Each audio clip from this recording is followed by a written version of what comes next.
On this segment, I want to talk about some career advice that you can pass along to student athletes. As I mentioned, every athlete is going to see his or her career end, and so you want to always be ready as a counselor to introduce some of this. And I don't think it's ever too soon. I think even at the junior high or youth sport level, you can introduce the realities that we talked about on one of the earlier segments, how few athletes actually go on to college and pro sports. And then certainly as you move up, if you happen to be a counselor working in college sports or working with professional athletes, you would tweak that dialogue to be more age appropriate. But every athlete is going to have a need to successfully transition through sport retirement at some point or another. I have found that working on broadening that athletic identity, helping an athlete find worth beyond sport is vitally important toward that pursuit. And so one of the things that I keep coming back to is helping your clients identify athletic transferable skills. Chances are, especially if this is an elite level athlete you're working with, he or she is not going to have much for a resume. So what you're going to need to do is help your client find those skills, those athletic transferable skills that they can use outside of sports. The list goes on and on.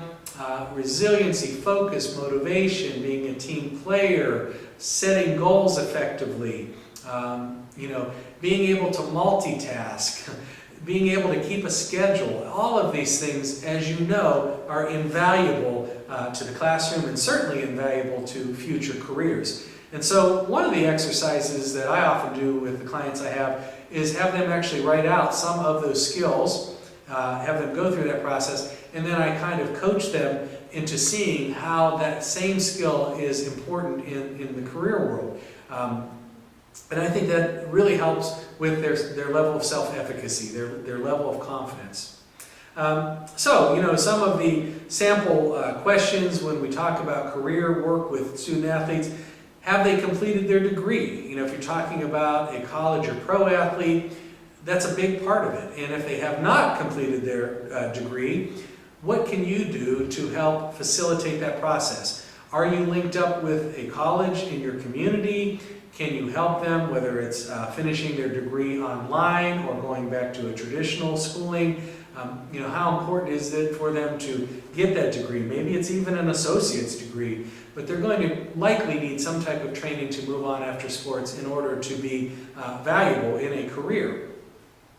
Resume writing and cover letters. Again, if you're working with student athletes, you're going to want to brush up and have some understanding. You don't necessarily need to be a career counselor that only works with career issues.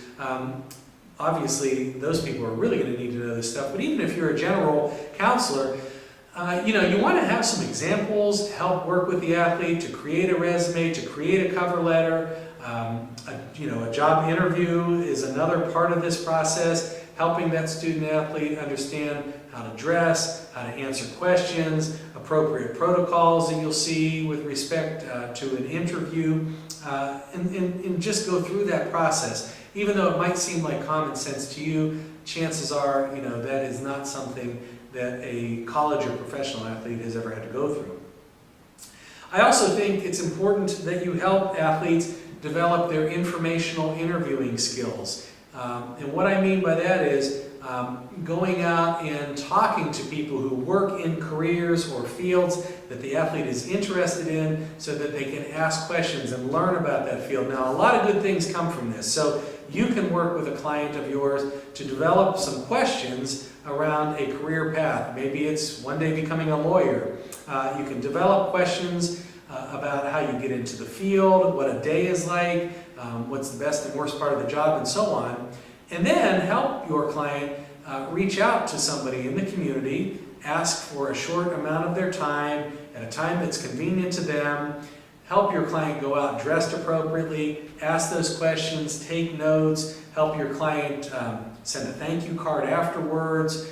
And who knows, not only are they going to get important information, but if they do this interview right, they're going to build rapport with the person that they're interviewing. And I have personally seen clients of mine who have done informational interviews actually be asked by the person they're interviewing if in fact they might want to do an internship for them, or maybe leave a resume behind for a future job. So there's a lot of great things that can come from informational interviews, and that's something that you might want to help your clients understand and utilize in the future. And then, you might also want to work on learning about some of the career preferences testing that's available, some of the aptitude testing that's out there.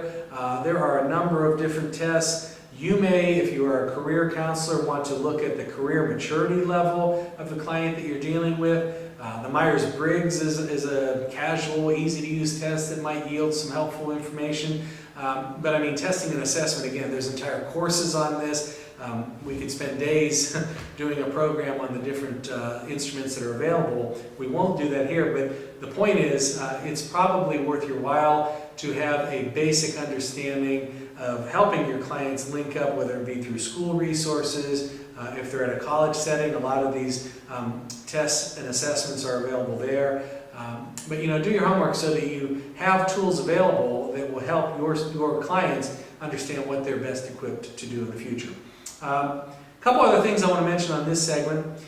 Goal setting is a really big part of helping athletes transition into their careers beyond sports. And goal setting approaches work very, very well with cognitive behavioral approaches. And so what goals do is they identify targets, they sustain behaviors, and we've got a whole slew of research out there that when people set specific, measurable, controllable goals, they almost always outperform people who set no goals at all, or even people who set what we call do your best goals, where they are just going to go out and try their best today. Those people don't do as well when compared to others who have very specific, measurable, and controllable goals. So you want to make sure that your clients are setting those types of goals, that they're journaling their progress, that you're guiding them along the way, and you'd be surprised at how quickly good things happen. So goal setting is a really big part of providing career counseling to athletes. And then I would just say, in general, going back to the basics, remember that we're talking about a very unique identity and lifestyle. Simply mapping up the same approaches that you use for other non-athlete clients may not be appropriate, may not always work. So, again, if you're the type of counselor going through this program today where you've never really worked with athletes before, but you think it'd be interesting, maybe it would be lucrative to develop some expertise, to work around athletes, to solicit for those types of clients, that's all well and good, but you really do have to learn about their lifestyle, like we've talked about throughout this program. Learn about some of the unique aspects and issues that they deal with, because I cannot stress enough, simply knowing career testing, for example, but not knowing the lifestyle of a hockey player or a basketball player. You might have all the good intention in the world, you might know your stuff when it comes to career counseling, but right from the beginning of the therapeutic relationship, you've lost your client because he or she can gauge that you have no idea of what they've done the last 10, 15, 20 years of their life. And so that's why I cannot be more clear about how important it is for you to really get to know the lifestyle of the athletes that you work with. And again, you're not going to know every sport, and I know that, but you should have a general working knowledge. And if you don't, there's so many ways to get that information today. Obviously, you can jump on the internet and find so much in such a short period of time. So anyway, to wrap up this segment, career advice when working with student athletes is really important. Inevitably, everyone's going to face it. You want to be age appropriate when dealing with career issues. So, you're going to certainly talk to the family of a 10-year-old differently than you would maybe a 28-year-old retiring professional athlete. However, at the same time, you're probably going to be talking about athletic identity, career maturity, and helping them with the very tactical, technical skills, again, of one day being prepared with a resume, cover letter, and so on. And so, this is an area that you might also end up segueing into different aspects. So you might get someone who comes in for some career advice, but because of the rapport and the trust that you've built, there may be some other issues that pop up that you didn't even see coming, and you might be able to lend assistance in those areas as well. So again, I hope that some of these ideas around career advice for student athletes are helpful, and that you'll be able to integrate them in your practice in the very near future.